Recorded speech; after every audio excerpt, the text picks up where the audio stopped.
के पास उतनी डिग्री नहीं थी और जिस तरह के संघर्ष से स्वतंत्रता आंदोलन के दौरान बाबा साहेब गुजरे, उस तरह का सामाजिक जीवन का संघर्ष भी भारत के किसी स्वतंत्रता सेनानी के पास नहीं था। बाबा साहेब आज दलितों के नेता हैं।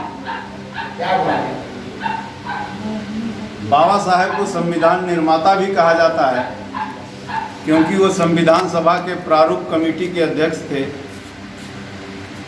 बाबा साहेब को OBC, backward class, schedule caste, schedule tribes का नेता भी कहा जा सकता है और उनके अधिकार को, हक हकूक़ को दिलाने के लिए उन्होंने महत्वपूर्ण प्रयास भी किया।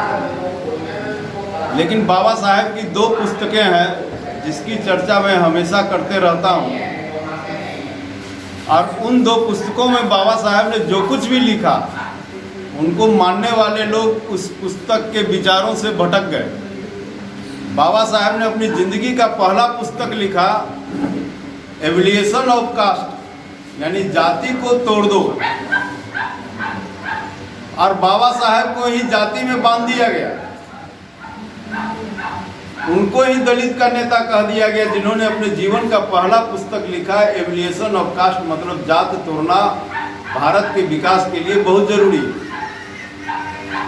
दूसरा उन्होंने लिखा स्मॉल कॉजेज ऑफ इंडिया, जिसमें लिखा कि भारत में कृषि समस्या है, छोटे जोत के किसान हैं।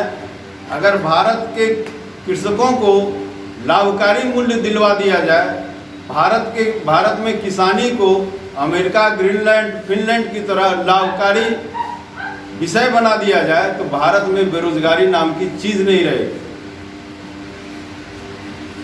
जब तक वो जिंदा रहे, भारत के कानून मंत्री रहे, तब तक में उन्होंने 3 बांध बनाया।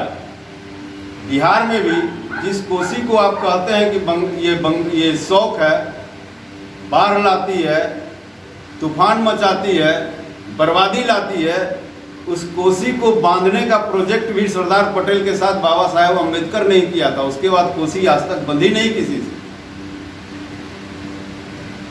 आज़ादी के 70 साल के बाद फिर लोग कोसी को नहीं बांध पाए। उसी तरह से नर्मदा में भी डैम बनाने का काम बाबा साहेब ने किया।